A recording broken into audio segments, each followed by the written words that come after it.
bonjour à tous. Bienvenue sur la pleine lune du 31 août 2023. C'est une pleine lune intuitive. C'est une pleine lune en lien avec les énergies cosmiques.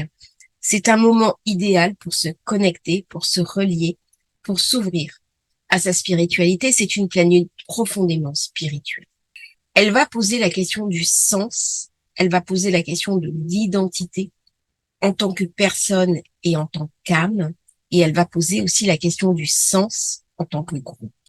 Vous avez ici donc cette pleine lune, avec la lune qui est en Poisson, qui est une grande lune bleue, qui va être magnifique, qui va être très belle à regarder, donc je vous invite à aller la voir, à aller en forêt pour la regarder, qui est ascendant Cancer. Le Cancer qui est l'émotion, qui est aussi la mère éternelle, et qui va poser la question du féminin sacré. Quel est mon rapport au féminin sacré? Peu importe que je sois un homme ou une femme, mais nous avons tous en nous le féminin sacré.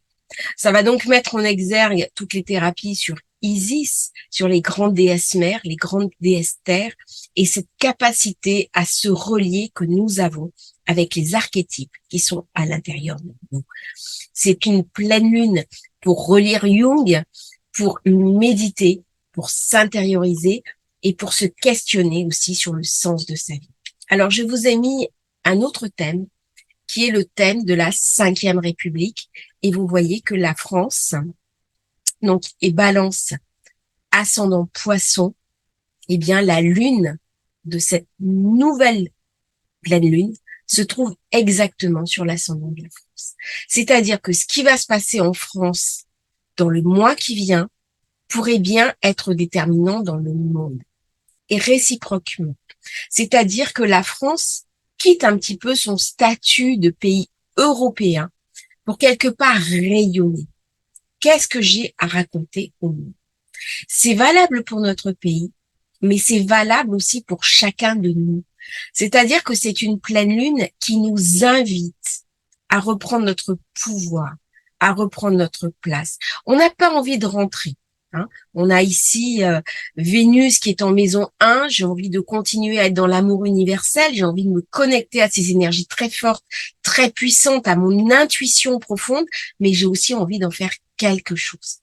Cette intuition, elle se heurte avec la rentrée, les enfants, les achats de cartables, les fournitures scolaires, les factures qui se sont accumulées pendant qu'on n'était pas là, et j'ai sans doute beaucoup trop dépensé pendant mes vacances, et maintenant, eh bien, je ne sais plus forcément comment je vais faire.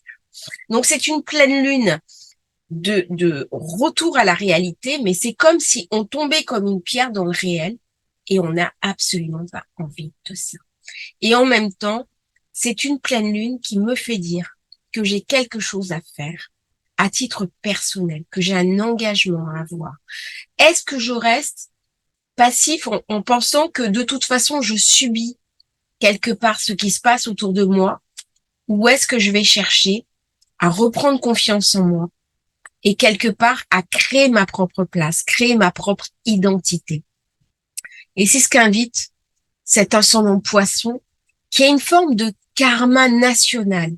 Et c'est pour ça que je vous ai mis la carte de la France, parce que nous sommes français. Nous avons une identité. Nous sommes bien sûr enfants du monde. Nous sommes enfants des tribus. Nous sommes enfants des étoiles. Mais nous avons aussi un karma national. Et c'est au titre de ce karma national, eh bien, que nous allons aborder cette pleine lune qui est essentiellement dans la globalité. Il y a des pleines lunes qui sont très individuelles, voire même individualistes. Eh bien, l'ascendant Cancer vient me raconter que quelque chose en moi doit finir. Est-ce que c'est au niveau de ma famille, des liens toxiques de ma famille, de mes présupposés, de mes blocages? C'est une réponse individuelle. Regardez où est le Cancer dans votre thème. C'est là où vous allez avoir l'indication. Mais au-delà du sens du Poisson, il y a un idéal. Il y a quelque chose de profondément idéaliste dans le Poisson. Comment vais-je pouvoir coller à mon idéal? Comment vais-je pouvoir incarner dans mon quotidien l'éthique de ma vie? C'est-à-dire là, c'est une pleine lune où on est invité à faire descendre la spiritualité dans le quotidien. Ok, j'ai envie de méditer, je me connecte aux énergies supérieures, c'est génial, mais je prends mes vêtements habituels, je prends ma voiture, je vais travailler. Et quelque part, c'est une invitation à vous dire, en fait, vous êtes une seule personne. Le poisson, il est coupé en deux. Mais nous sommes dans la constellation du Verseau. C'est-à-dire qu'en astrologie, il y a deux astrologies. Je vais la faire simple. Il y a l'astrologie tropicale que nous pratiquons le plus souvent en Europe, et puis l'astrologie des étoiles. C'est-à-dire, il y a eu un glissement.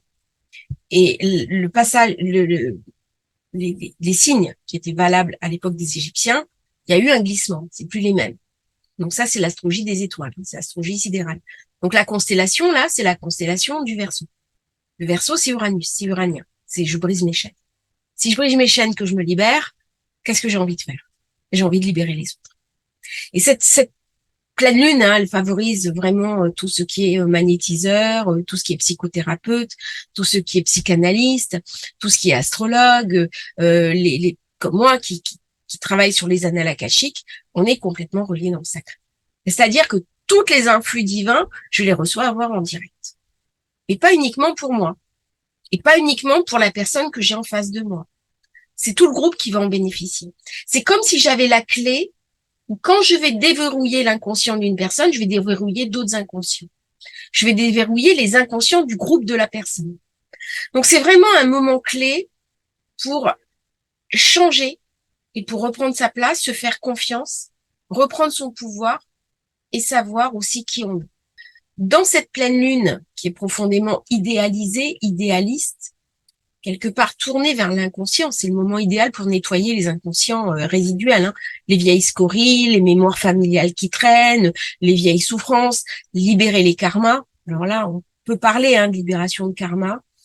Je suis quand même invitée parce que c'est sur l'ascendant de mon propre pays, à en faire quelque chose qui me dépasse, à participer à une œuvre qui est plus grande que moi. Comment je vais participer à cette œuvre? Moi, j'ai pas votre réponse. La réponse, vous pouvez la voir dans les annales akashiques.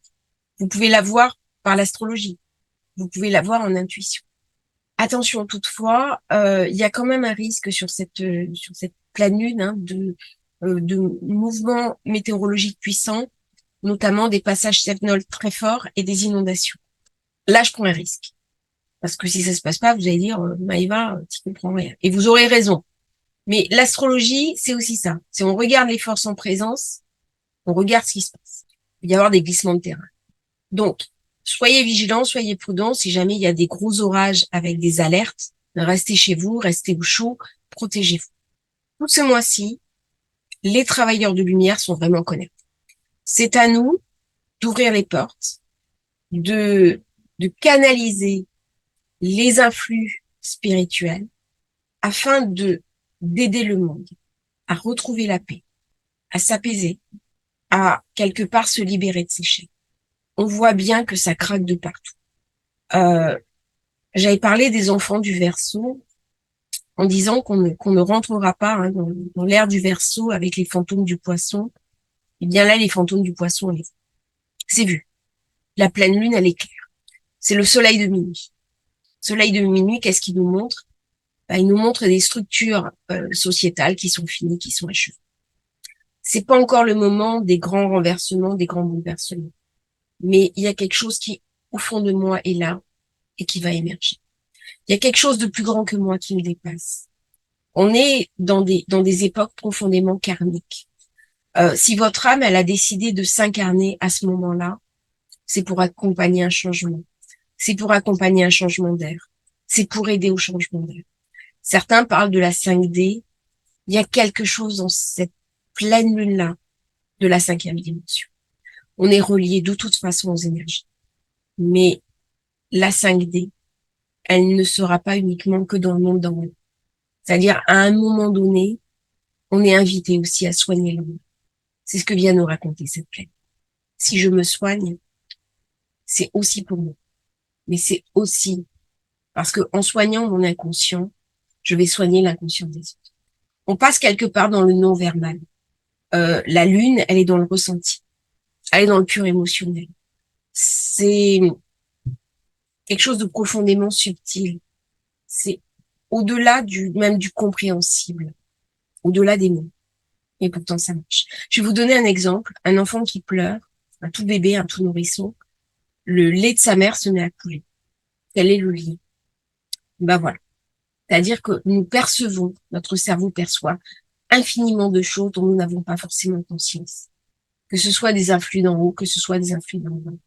Et il y a quelque chose, un changement de conscience, un changement de compréhension dans cette pleine lune qui arrive.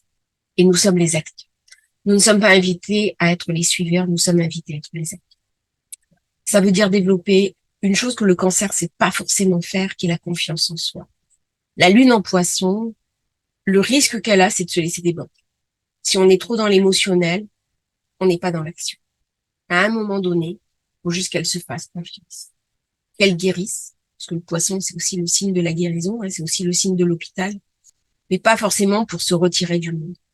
Avec une lune poisson, il y a le risque d'enfermement dans quelque chose de monacal, c'est-à-dire de vivre une spiritualité déjà très religieuse. Ça va mettre l'accent sûrement sur le retour du religieux ou le non-retour du religieux. Mais je peux avoir l'appel de me retirer du monde, mais en même temps, si je me retire du monde, je ne délivre pas au monde un message. C'est une pleine lune qui invite à accepter l'idée que l'on est un travailleur de lumière et à mettre en place des actions, même si c'est pas facile. On va en récolter les fruits dans un prochain passage, notamment à la prochaine nouvelle.